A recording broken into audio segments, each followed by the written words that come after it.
Hey, you're all generational talents as far as I'm concerned. I don't care what Ryan Clark has to say. Hello, friends, and welcome into another edition of Church Pew Sports. It's so good to have you with us.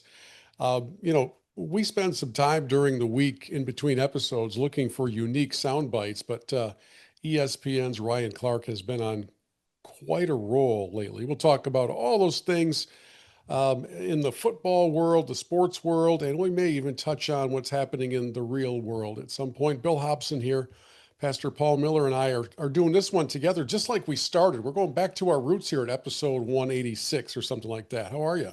That's right. I'm doing well, man. I'm actually really looking forward to the conversation tonight. So, You have a most unique background behind you. For people who are watching us on our YouTube channel at Church Pew Sports, you appear to have chosen a golfy background, and from a guy who used to pretty vehemently argue that golf was not a sport, I'm surprised to see that back there. yeah, well, I'm not sure I'm conceding ground on the whole philosophical argument about golf being a sport or a skilled activity, but in honor of my friend Bill Hobson and the fact that tonight I get to ask you all the questions about your excellent adventure, Bill's excellent adventure with LIV Golf. I just thought we should give you a background that would keep you engaged. And I just want to remind you that scripture says, be angry and yet do not sin. So I'm just going to remind you with that at the front end of this, Bill. As you and I record on this Friday evening at the end of a week of anger, being angry and not sinning has definitely been put to the test more than a couple times. So, all right. So, before we get to all of our football talk, what do you want to know about my Live Golf Excellent Adventure? I I don't feel like we did it justice in the last episode where we touched on it. So I really feel like for our listeners, need you just to give us the blow by blow of what actually happened. I was at dinner earlier tonight with a bunch of pastors, and one of the guys looks at me and goes, "Hey, whatever happened with that live golf thing?" And I was like, "Well, if you listen to our next episode, you'll get the end game of it." But I told him where it ended, Bill, and he was just flabbergasted. And that just reinforces for me that we need to talk it out.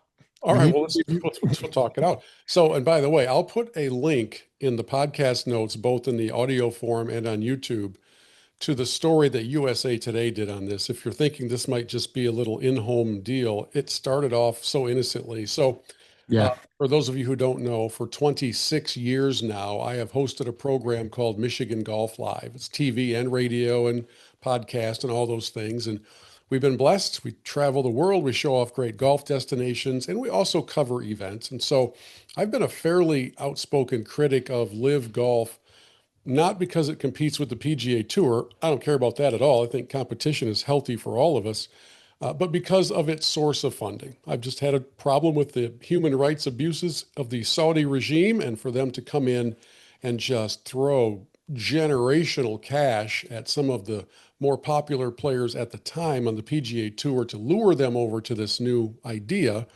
It's called sports washing, and I've been a critic of it for quite some time. However, yeah. just a few weeks ago, Live Golf wrapped up its season by holding their championship in Michigan near Ann Arbor. So an hour and a half from where I live. And I thought, I've been pretty critical of Live. For me to have some sort of integrity in commenting on it all, people keep telling me, no, you got to go to an event. You need to see it in person. It's electric. Okay, I'm going to give it a try. I happen to be available for one of the days of the tournament, 3-day tournament. So I went through normal channels, applied for credentials, got approved for credentials, and had what we would call a gate pass, which is they email you this thing to Yeah. show to security. Then you come in and you get your actual credential. But I still have the email that says you've been approved. And that gives you access that a normal Joe fan that bought a ticket doesn't get. Yes, Right. interviewing players. We're in the media center. We're able to go inside the ropes. Yeah, it's great access, and it's there for working media. And so that's me at Yep. times. And then a friend of mine who is an independent contractor and works for a firm that helps run professional golf events. He doesn't work as a member of LIV, but their firm is hired. They do all kinds of LPGA events and PGA Tour events, and His team had the contract for handling PR for LIV Golf. And I've known him forever. He's a really good guy. I have nothing but good things to say about him. I won't use his name here because he's taken enough grief for all of this. But he called me and said, "Hey, would you help me out? We're trying to generate some more attention for this tournament. Would you mind interviewing one of our broadcasters? Name is Pat Perez. Pat used to play on the LIV Tour, but didn't play very well, so he got relegated, and now he's an announcer. Uh, Gotcha. Pat's pretty good. He's their loose cannon, as I came to learn later. He's Um, their Pat McAfee, maybe a he little. really is. That's a very good comparison. I said, sure, no problem. I think it'll be fun. He said, yeah, just talk to him about coming to Michigan, and they had a unique format for the tournament, so talk about that. Great. I did. And we talked about a bunch of other things. And at one point, I said to Pat Perez, "Hey, Pat, I just want, kind of want to let you know up front that I've just got some struggles, some issues with the funding sources for LIV Golf." I didn't ask him a question. I just put it out there so he knew where I was coming from. And then he gave an answer that was a couple minutes long where he went into the political realm and he started defending them. And again, anybody can go and listen to this. I'll put the podcast link to that one here. I didn't argue with him. I just wanted Hmm. to let him know where I was. So we finished the interview. I asked him one more question. I said, "Did you get everything from LIV that Greg Norman promised you?" By the way, yesterday, Greg Norman announced he was completely done with LIV Golf. Oh, Shut. really? Yeah, done. He's been done, but he just announced it. And Huh. Pat's answer was, yeah, 100%. And we moved on. We talked about all sorts of things. It was a really fun Yeah. 25-minute interview. About 10 minutes after it ended, I got a call from this same gentleman, and he was in a panic mode. I mean, Paul, how often do you hear somebody come into your office and use the phrase, "I'm literally shaking right now"? I mean, that doesn't Yeah. That happen. doesn't happen, and whatever comes next is usually not good. Yeah, I said, well, I thought maybe somebody in his family had passed away or so. Yeah, I had no idea. Yeah. And Yeah. it was all because of this interview, which he had not heard. I mean, he started to tell me about how I went down the wrong path and Pat wasn't supposed to talk about X, Y, and Z. And he gave answers that he's not supposed to give. And he was livid when he got off the phone. Okay. It's surprising he did another 18 minutes with me if he was that livid, but okay. Yeah. And he said, you have to take that down, or you can't put that up. It wasn't up yet. The podcast wasn't up yet. And I said, oh man, Jeremy, if I had done something wrong, I'd gladly do that, but I didn't. So I'm going to go ahead and put it up. Hmm. And that's where the problem for, I don't know if I consider it a problem for me, but that's where the adventure began. Was Yeah. I refused to either not put it up, or once I did publish the podcast, the head of LIV PR called me, and she was name is Laura. She was my best friend for like the first 7 minutes of our call. She couldn't have been happier to meet me, and oh, it's so good to talk to a member of the. It was great. I mean, we were probably heading off on a cruise together, this kind of a thing. And Yeah. although my wife might have had a problem with that, Hmm. but I knew where it was headed. I mean, why else is she going to call me? And so she kind of gets into the good cop side of things. She's like, we really should find a way to fix this problem. I said, oh, I wasn't aware we had a problem. Oh, Pat, Pat said things that he should not have said. And I said, well, that may be the case, but that's not on me. He was your employee that you asked me to interview, Right. and I did that. And I asked the questions that I was asked to make sure we covered, but I was never given a list of "do not go here" because I wouldn't have done the interview if there had been a list like that. And she gets less and less friendly. "We're not going on a cruise now. Well, Hmm. we might be going out to sea, but only one of us is coming back," kind of a feeling that came to this thing. And Yeah. as this progressed, she said, so you're not going to do it. You're not going to, because now it was published. She said, "You're not going to take it down." I said, "Laura, I want you to hear me. My little podcast is going to have between 500 and 1,000 listeners. It neither causes cancer nor cures cancer, but you're acting as if it does both. Just do yourself a favor and move on." This is Yeah. not worth anybody's sweat equity in any of this. She got a little mad. She said, fine, then, and she hung up. Now my friend texts me, says, just so you know, they're talking about revoking your credentials. So I said to him, I called him. I said, listen, you guys do what you want to do. I just want you to know something. To this point, I haven't excerpted the podcast. I haven't put up any clickbait. I haven't done anything to bring attention to it. Yeah. But if you revoke my credentials, the entire country is about to know because that's in media, in sports media, it's unheard of. It just really is. You can be denied credentials. I mean, my goodness, Augusta's done that to me for 26 years, Yeah. but to have them granted and then removed, uh, You wouldn't have to go public with that. It would just happen. Yeah. yeah. And so the Detroit News caught wind of it. Very nice, very fair, very long story from the sports writer Tony Paul. Then it went out on the wires. So then Gannett picked it up across the nation. Then it went to USA Today, which ended up in Golf Week magazine, which ended up on Golf Channel, which ended up on CBS News, which ended up everywhere. And a little podcast that gets no attention, really. I mean, how many of you have listened to the Four Golfers Network podcast? Not many.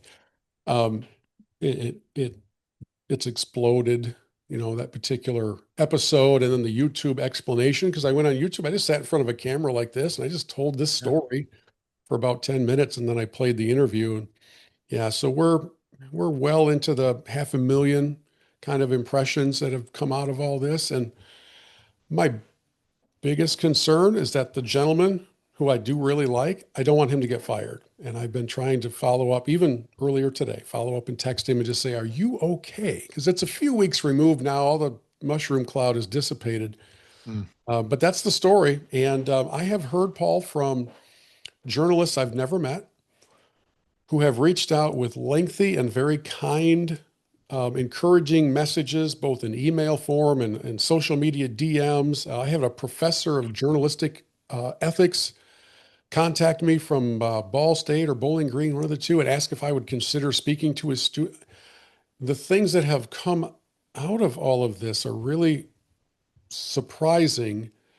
And I tried to tell him. I tried to tell him, Yeah. just do things the right way, and you don't cause yourself any more trouble. Or when you're in a hole, stop digging. Right. So man, it's just fascinating to me.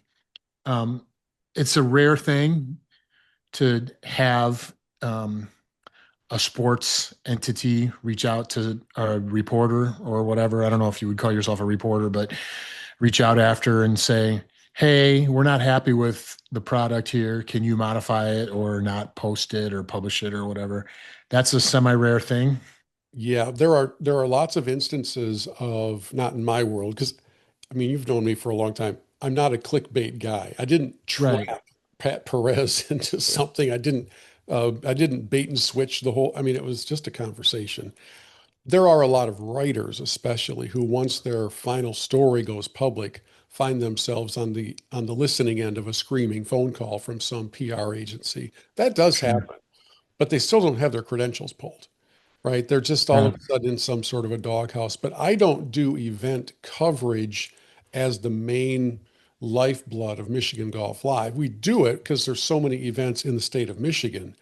And I'll go to Ryder Cups and some things like that. But for the most part, I, I'm interviewing players as they're telling a story about their personal lives, about some project they're working on or a charitable thing. I'm not usually asking them about a specific event sort of a thing. So Sure. kind of rare. And for me, I guess the other tag on to the story is as soon as I got the first couple of calls that this was not setting well with the regime, I texted Pat Perez. I said, hey, man, I hope I haven't caused you any trouble. I thought we had a great conversation. And his response was, yeah, me too. I don't know what the big deal is. Hmm.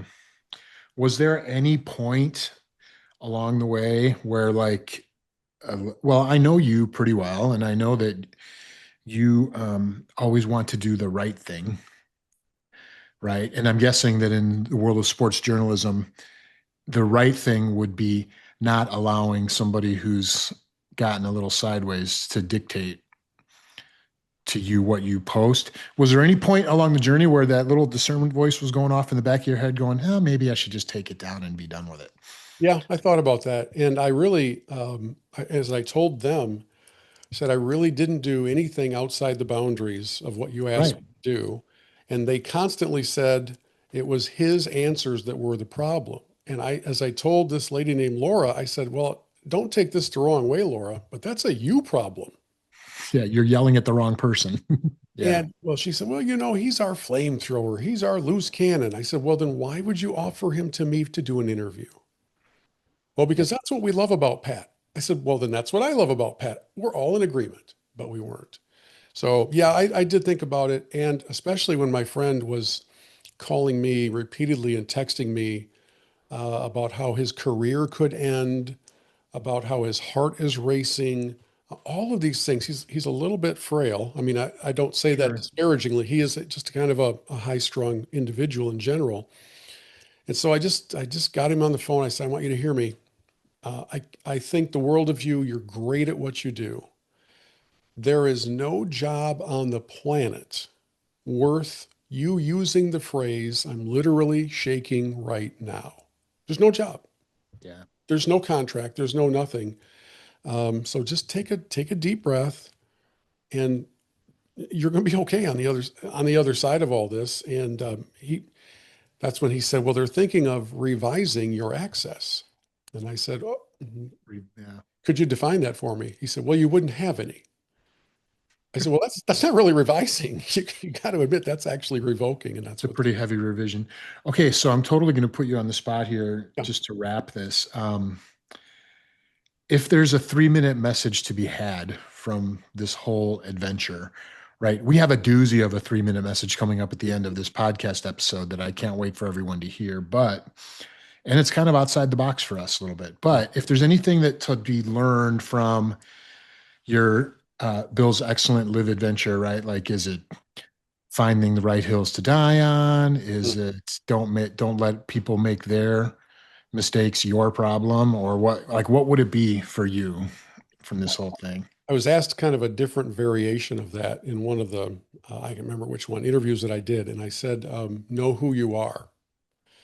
Know who you are coming into these things. As I heard my friend literally shaking, and I got this picture of him defining his worth as being his job. I Yeah, felt really bad. Felt really bad for him. Um, I've been wrong a lot of times in my life, a lot of times, probably many times today. I did carefully consider all of those other options. And I'm not trying to be, I'm not going to win a Pulitzer for this. I'm just saying I didn't do anything wrong. And I did carefully examine that. I mean, like, did I lead this guy down a path that would cause this uprising? And I really didn't. He went there on his own. sure. So one of the reporters asked me, what lesson do you take away from this, and what would you tell younger reporters? And I said, just know who you are before you engage in any sort of an interview, so that you're not swayed or sacrificing your principles. Because had I gone through that interview and not at least expressed to him my personal reservations with his employer, I wouldn't have been true to what I do firmly believe. So Yeah. I guess that would be, it's not a great 3-minute message, but it is the journey that I walk through on this one. Well, that's really good, man. I appreciate you indulging me and those of us who kind of caught wind of the story but didn't get the story. So I appreciate that. I was just asked about it again yesterday at an Yeah. event, and it's still it's a few times a week now instead of for a solid week. And I told the person who asked me yesterday, I said, just if you ever get a chance to be involved in crisis management, just remember this: don't take a non-story and make it a national story. These are PR professionals who could not have mangled this any more than they did. Yeah. It's Well, let's good. go to All football your before training, everybody. I was just going to say, all your training as an elder at Hopevale Church probably came into play for you. Well, fuss over, fight for, and die for, right? This was definitely not a die Exactly over. So right. we fussed over Exactly. it a little bit. Okay, to the world of football we go, because there are people listening who are like, "Hey, man, we're 21 minutes in. What are you guys doing?" It's a football. We're good. We're going to football. Yeah, Um, Paul, I don't know if you're aware of this, but Pete Carroll does not care for Jim Harbaugh. that's what I've heard. Oh my goodness.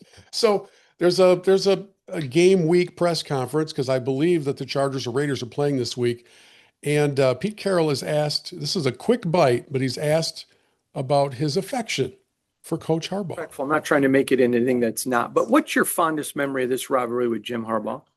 I remember Jim. No, I don't. I have no fond memories. I'm not going to go there. They're good. There's great games. They've been great games. That's all. There have been great games. That's why I have no fond memories of him whatsoever. It's My- pretty rare to hear coaches at the professional level talk like that.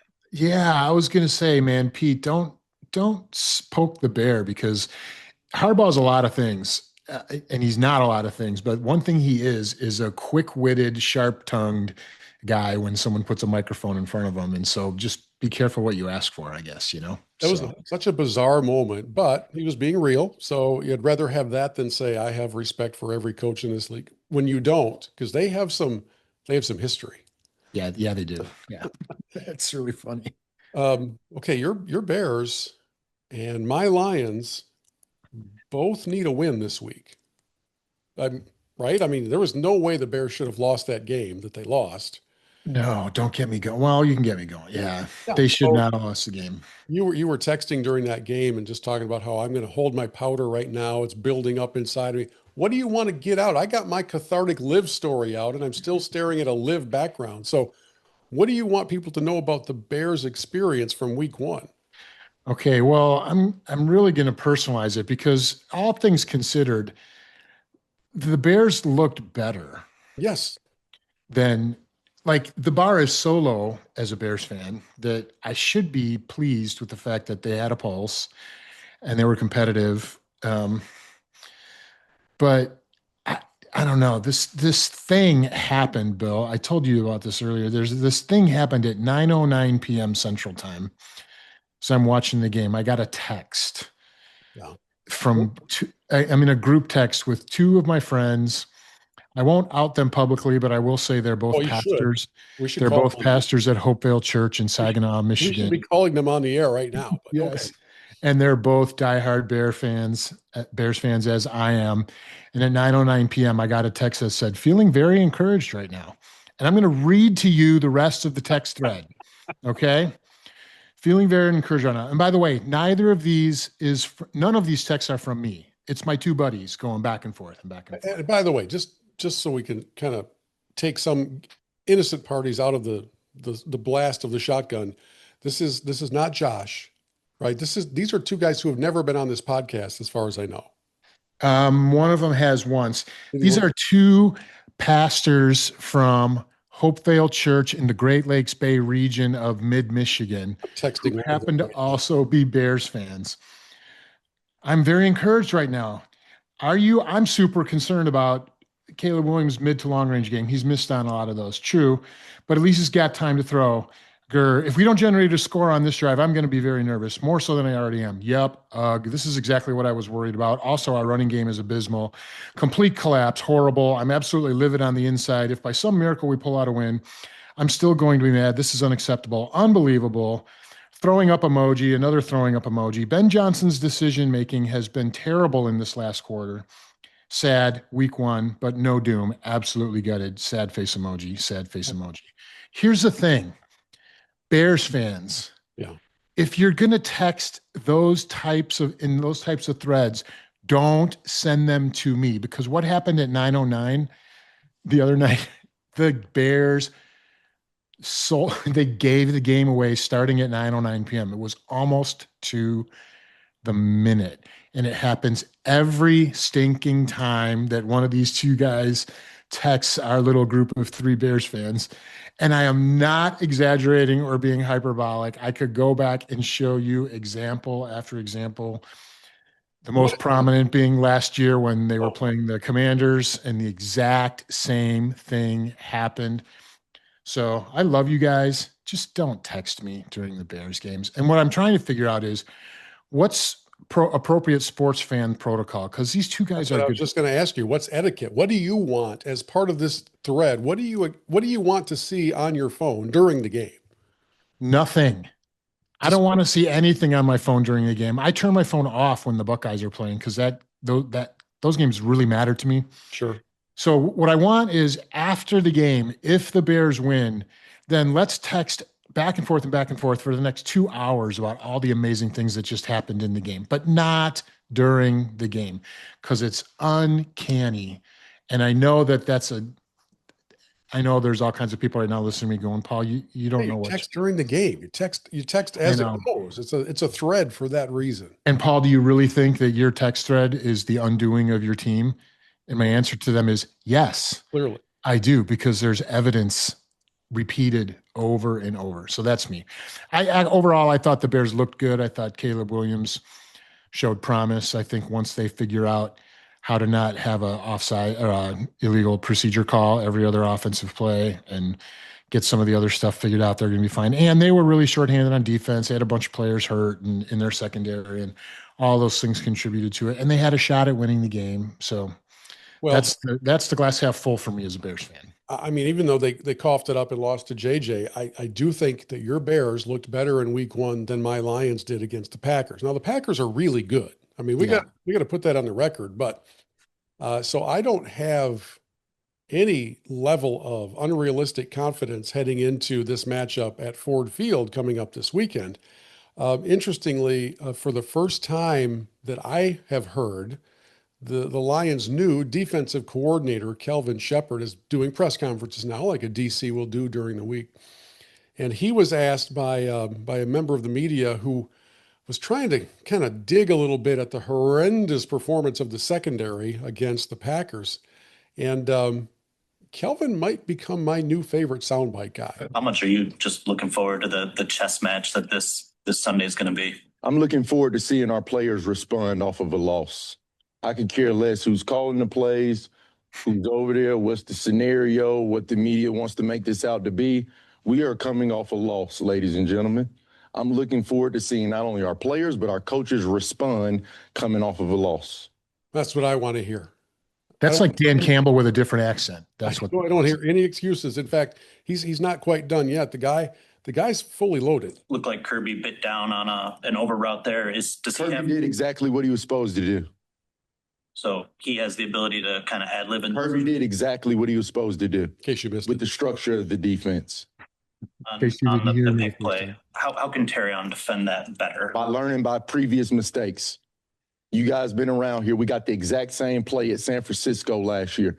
Turn it on to Pearsall. Learn from your mistakes. You're a professional. How much did the groin play into those two plays that he? If you're injured, come out the game. If you're injured, come out the game. We're not making any excuses. No. Nope. We're not making any excuses. Just like if I have a play called I shouldn't have called, that's on me. A player has a job to do, that's on them. We all earn our paycheck. There you go. I mean, we're not messing around. We may not be good, but we're not messing around.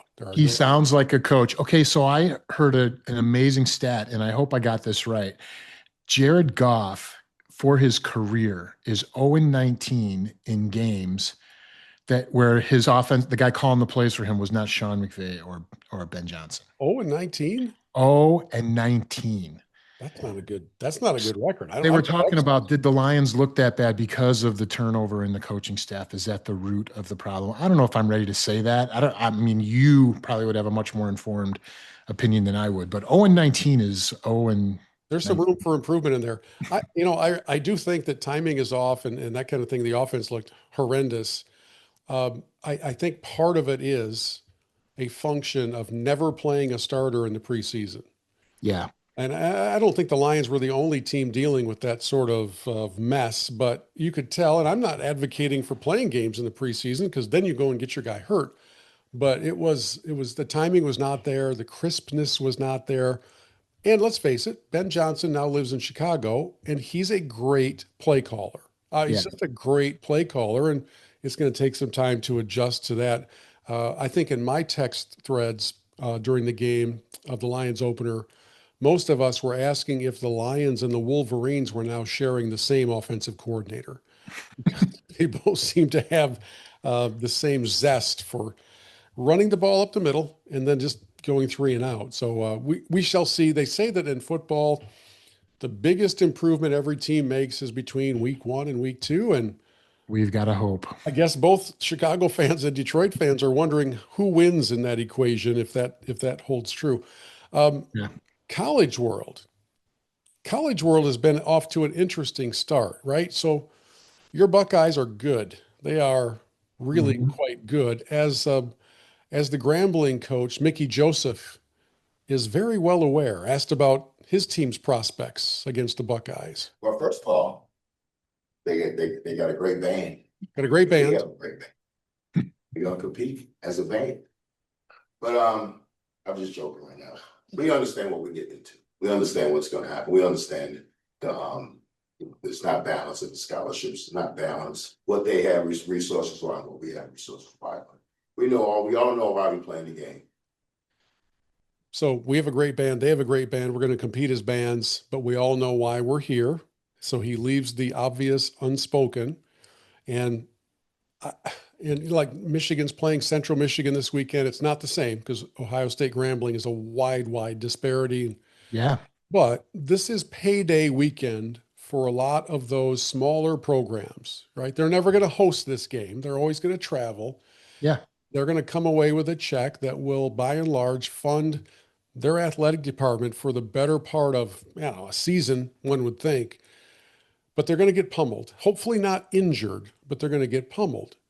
Where are you on these cupcake games that every team plays? So I'm not throwing any shade over at your Buckeyes, but where are you on this cupcake stuff, knowing where college football is headed, knowing the increasing importance of TV ratings and how all of that sort of factors in? Yeah, it's an interesting question because we know we saw the stats from the Ohio State Texas game in week 1 where there was like the highest watch number of viewers for any week 1 college football game in the history of the sport kind of thing, right? And that's number 1 versus number 3 at the time or whatever and all that. So that's a thing. But I feel like I was tuning in to watch the Grambling State Ohio State game because I'm a Buckeyes fan and I'm going to watch the game.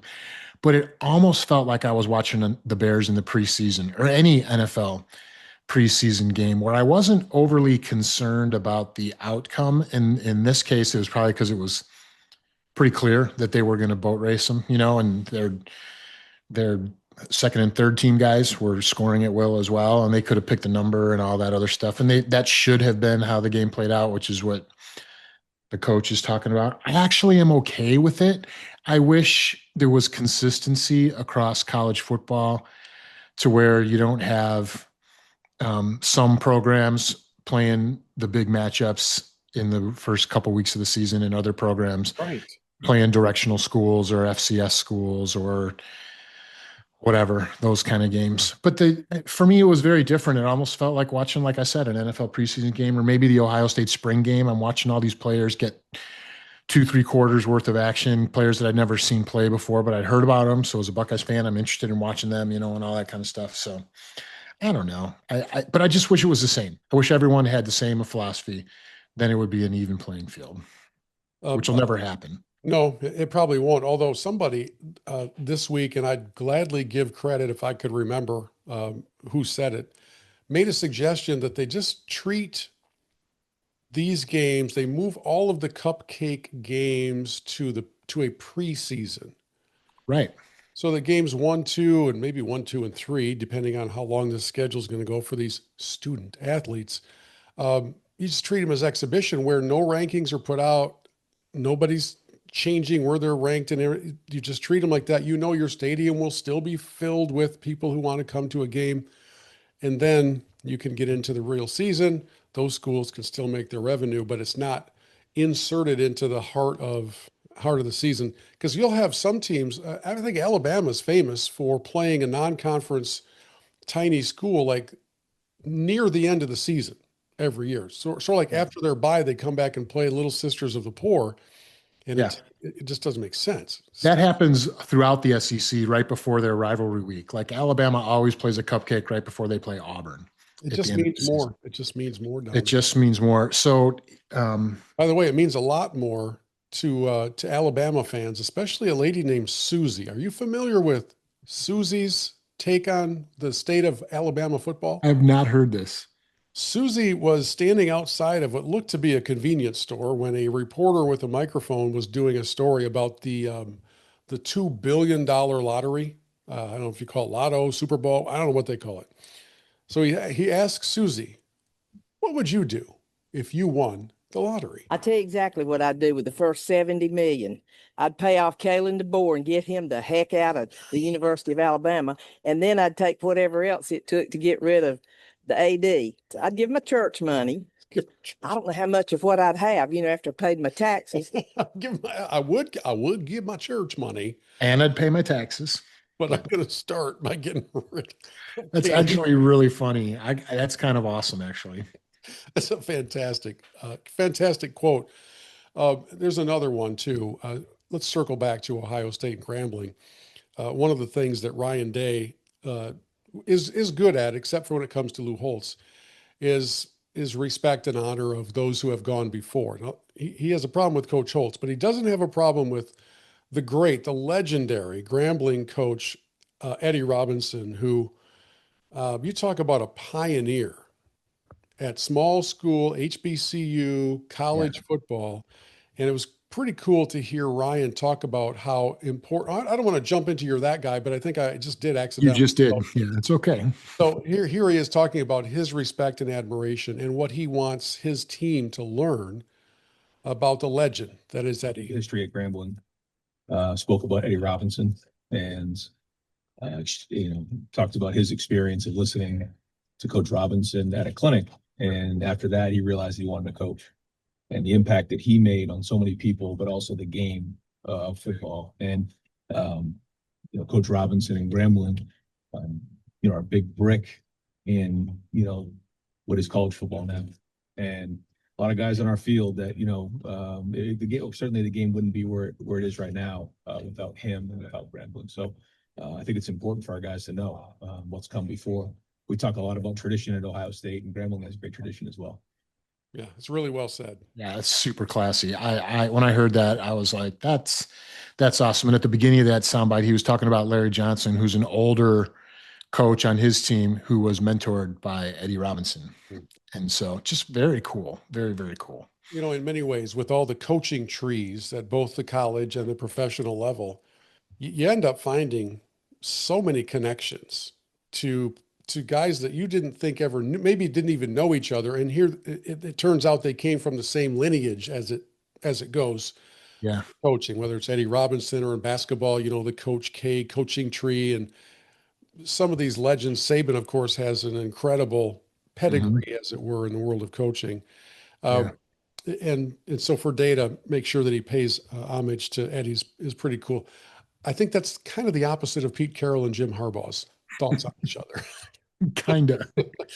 Okay, we're talking college football for a second. So let me just turn off my mic for a moment and let you give an update on the status of the Church Pew Sports Pick'em tournament that we have going with all sorts of participants in it. And I know my place. Go ahead.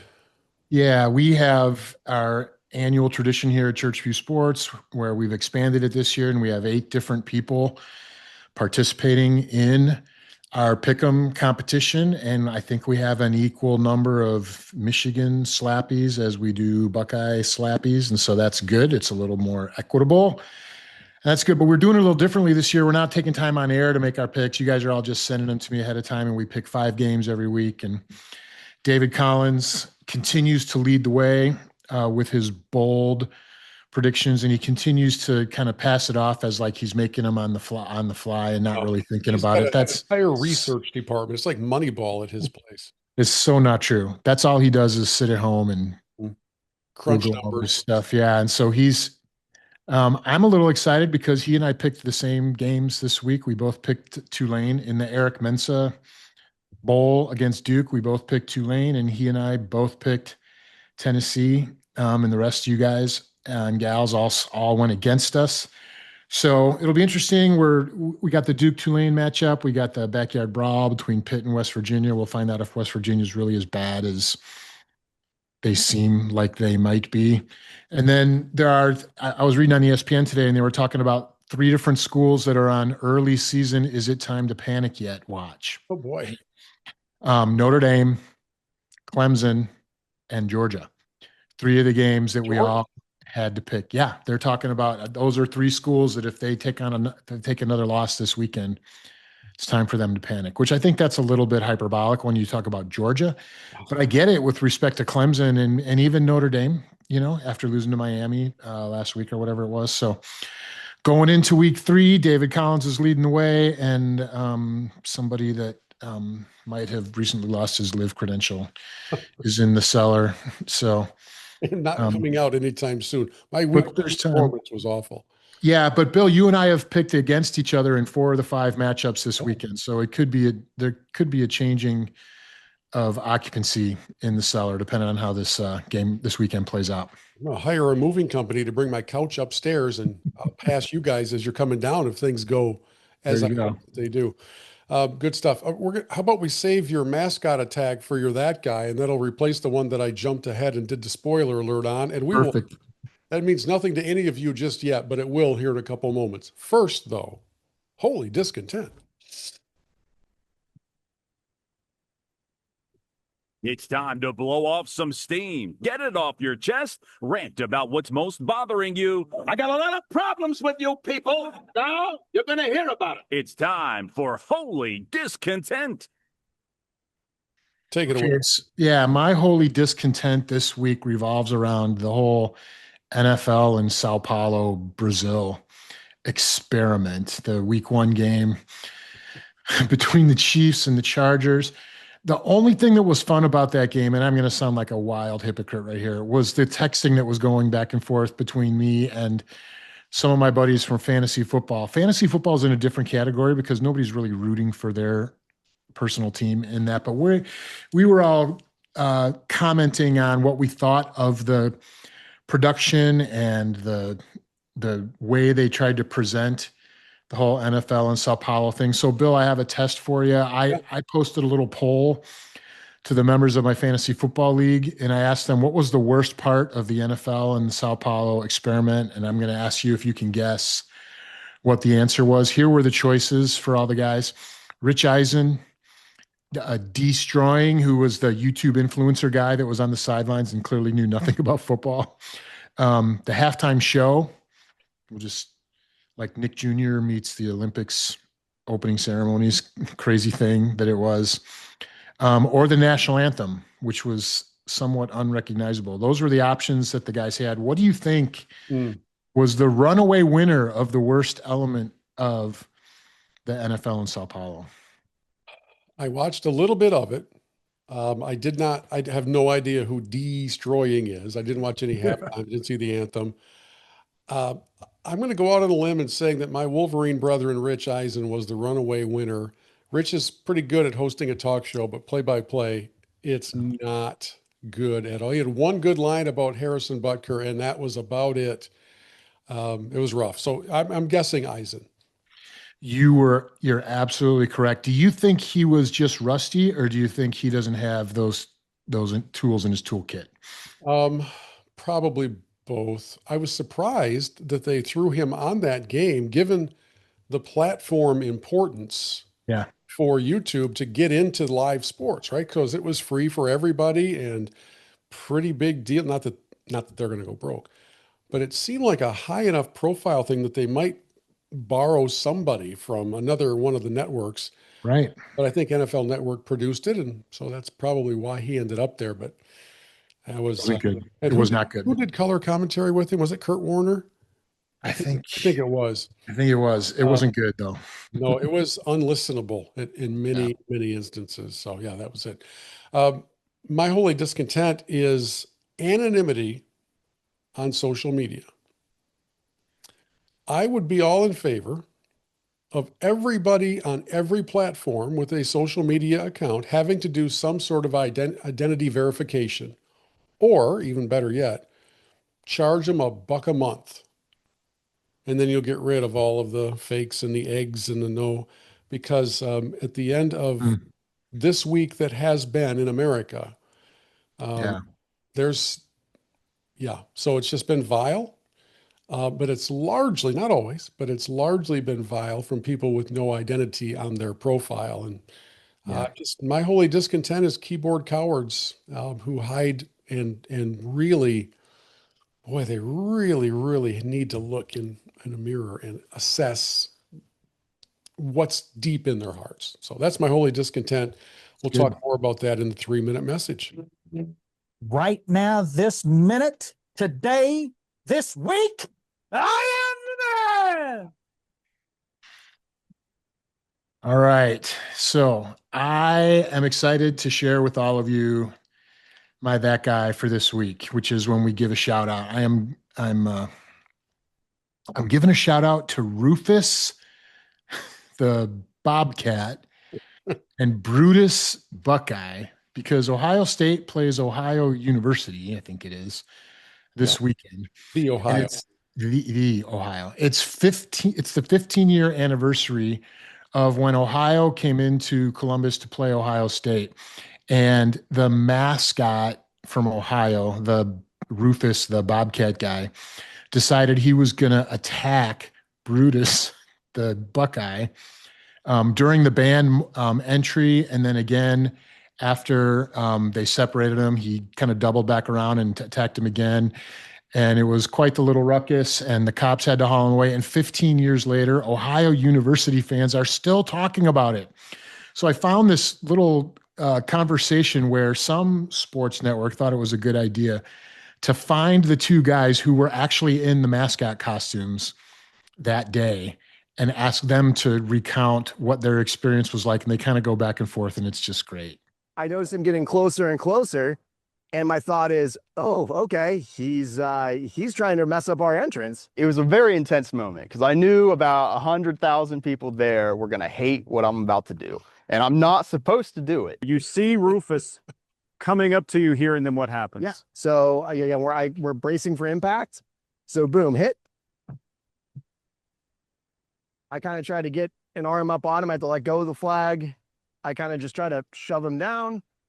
He goes down, his head pops off, continue jogging towards the end zone, just looking up at the crowd, the pregame routine, and then got up and chased him down.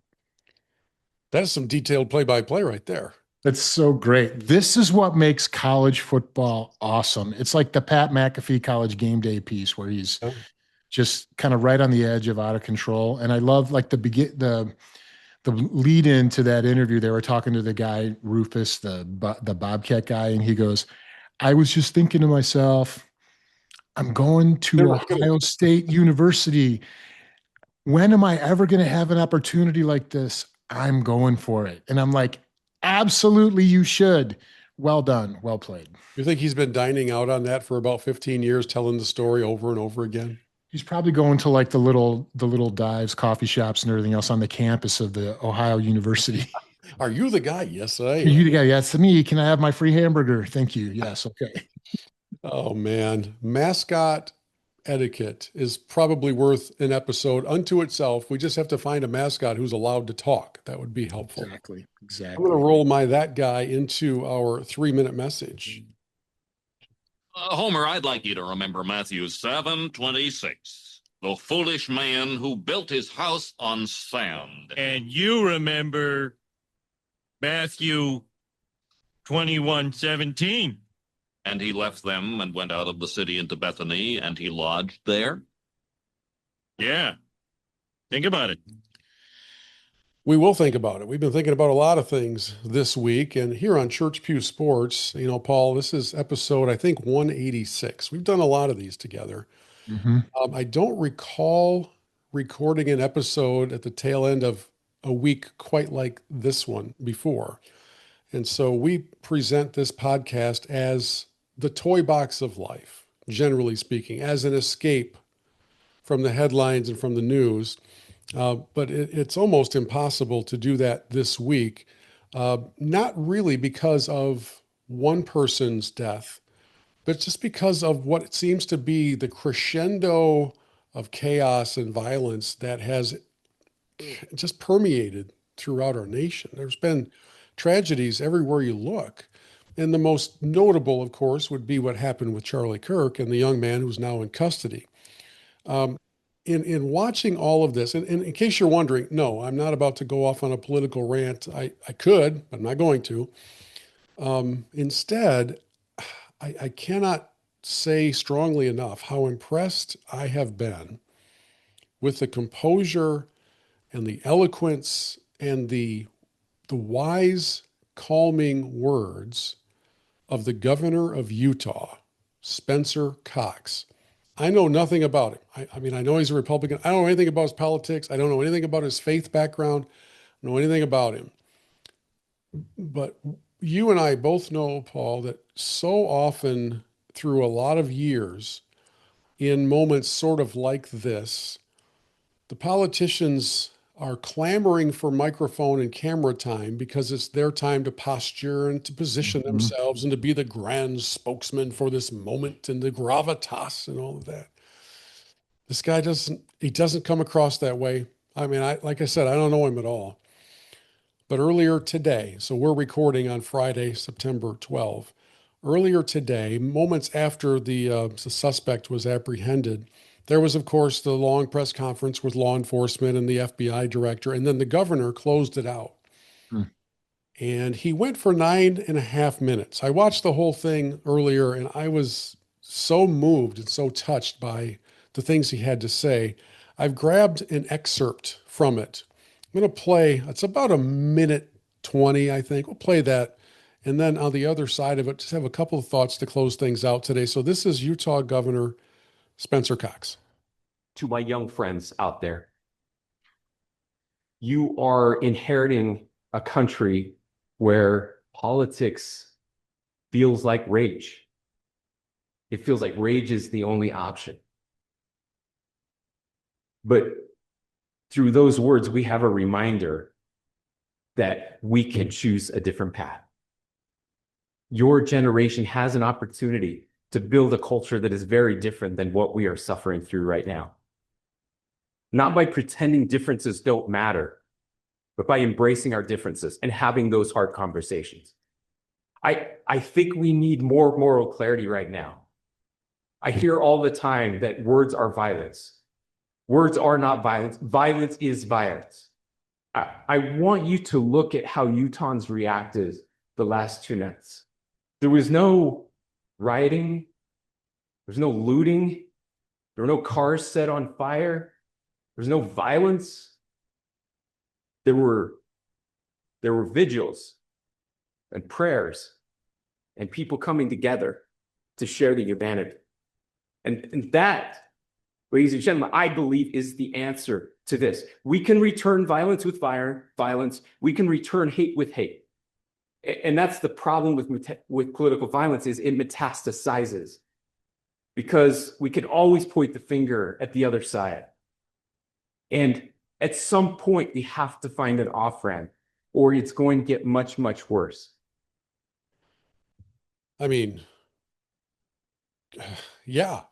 And I know, Paul, that quite often on this podcast, we'll have guests on from EFCA who are connected to the youth that you work with, and you are, of course, as well. Man, I hope they hear messages like that instead of my holy discontent messages, which is the monstrous things that come out from anonymous on social media that pretend to be celebrating somebody's death. So kudos to Governor Cox. And I guess my 3-minute message would be simply that a gentle answer turneth away wrath. We read that in scripture. I'm not always super good at it, but to see the escalation that we have witnessed here in the last few weeks in America, culminating with the last few days, it's a pretty heavy thing to deal with. And if you're a young person right now and you're wondering, can I even stand up for my beliefs? Can I say anything? You can. But just know that there's, I don't know, there is evil in this world. That's not some Hollywood conjecture. That's not a fictional concept. There is evil in this world. And there are times when evil rises up and strikes. I also am fairly certain that at no point during the events of earlier this week at the courtyard there at the university in Utah, Paul, you're the pastor, but you can tell me if I'm wrong. I don't really think that Almighty God was surprised by what happened. Right. Right. I don't think he had turned his attention to the Middle East and then looked back and went, "Hey, wait, what just happened?" That's not how an omniscient, omnipotent God works. So I don't pretend to know the reasons. I don't pretend to know the why. I couldn't begin to think of what to say to Erica and these two kids that lost dad in front of their eyes. So we pray for healing in our nation. Again, not just for that instance, but for the violence that seems to be pretty prevalent. And we're thankful for the thoughts of a governor who has just remained calm, has been very poignant in his words. And I don't know, I think we need more people like that than we do on the bombastic end of things, to put it gently. So yeah, that's really good, Bill. As you were talking, I was thinking about well, the verse I threw at you at the beginning of this conversation, Ephesians 4, right? Be angry and yet don't sin. There are times when righteous anger is a thing. Yes. And it's okay to be angry. Yeah. But Paul is pretty clear, right? Be angry, but don't sin. There's a difference between righteous anger and vengeful anger. Yeah. And that's the line we get to walk. And that's how we are ambassadors, good ambassadors for Jesus who lives in us and wants to live through us. So, well, we would invite you all, if you agree with what we just shared in the last 3 or 4 minutes of the podcast, please share the link with others. We have a little bit of fun before this, and but we can't help but get a little serious as we wrap things up. It's been too serious of a week. Now, here's hoping that when we gather for the next episode, I will no longer be in the Pick'em basement. I will have changed spots with Mr. Miller, and we'll look forward to connecting with you all on another episode of Church Pew Sports. Don't forget, you can watch this on our YouTube channel or listen to it wherever podcasts are found. Please subscribe, and we'll look forward to talking with you again next time on Church Pew Sports.